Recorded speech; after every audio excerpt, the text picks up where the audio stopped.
All right, so we're talking about Fruits Basket now. Um,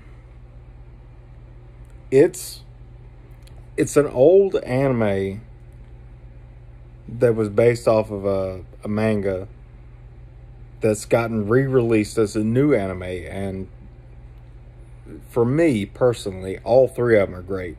But the first episode, I'm gonna try not to spoil anything. So the whole premise of the story is there's this girl and her name is Toru, and her mom died, and she's got nowhere else. Well, she was home with her grandfather, but there was a something that happened where they both had to be relocated, and he was going to go where their extended family was, and she convinced him that she had a place to go just because she didn't want to be an inconvenience to him. And so her solution to that was, I'm just going to build a tent in the middle of the forest near the school. Well, somehow all that worked, and she did that for a while until she was found out by the people who own the place, which is a family called the Somas.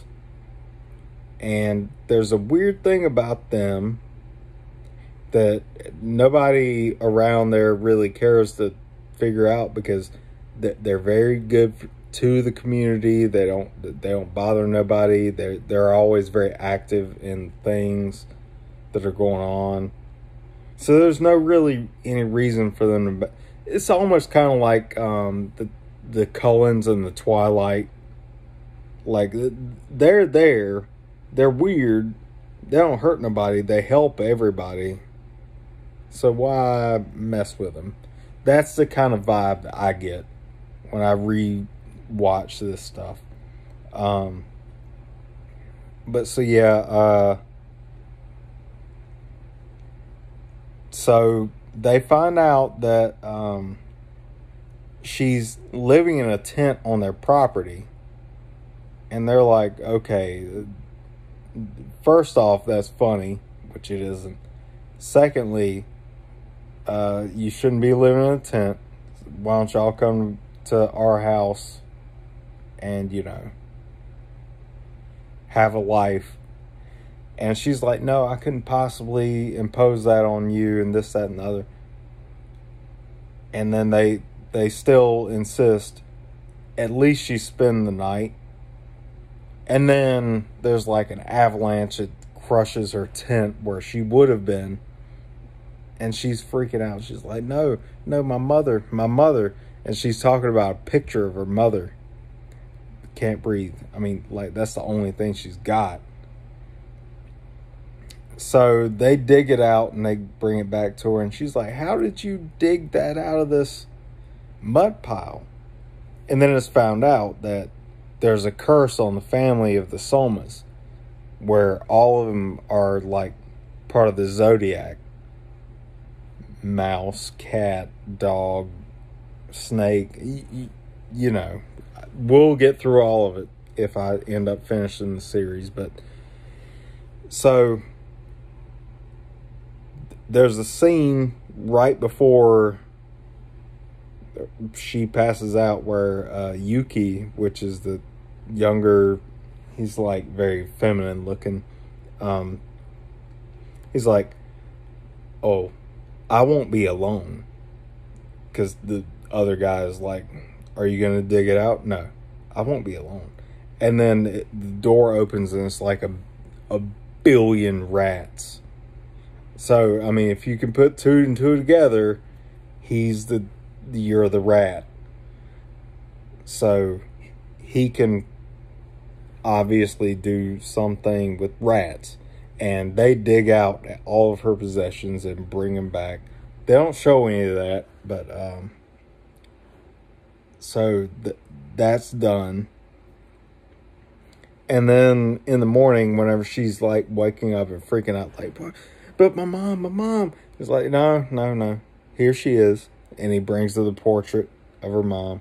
And then it's like, is this everything? But how did you, whatever. And some shenanigans happen, and it turns out that she figures out the whole secret of that whole family. If a girl touches a guy, like, with a hug or encompasses them, like, they can touch, but it's got to be more than that. Then the guy will turn into that, I don't know, animal. So Yuki, harnessing the power of mice, obviously turns into a mouse. The other person turns into a dog. There's a person that breaks in at the very end. He turns into the cat, which is a whole different thing that we're going to get into later. But it's all, it doesn't flow, but it does, because it will in later episodes. Because you're like, what? These people just turn into animals, and then that's the end of the episode. But I'm telling you, this stuff with the animals and the different relationships, and it's only like 1/4, not even, I don't even know how you, 1 octave of what's going to happen between the relationships between, you know, the dog and the cat and the rat and the Toru and all of them and everything. It's just based off of episode 1. This is definitely worth a watch. Everything that I know about the series just like clouds my judgment, because I'm just going to tell you to watch it. The manga is amazing. The first season was amazing. The remake is amazing. Like, I can't tell you that there's a single episode of the second iteration of it that I've watched where I didn't at least start tearing up at least once. There's just something wholesome about it. And it's not, I mean, it's not demeaning to me as a man to admit, like, yeah, it made me tear up.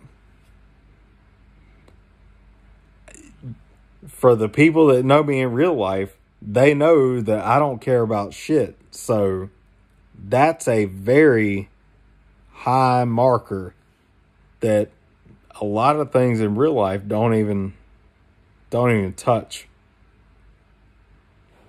And that's like episode 1. Episode 1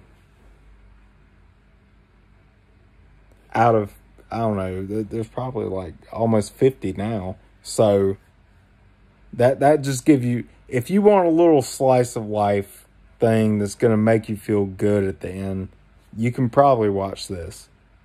There's some 2-parters that one will leave you feeling really down, but the next one's just going to skyrocket.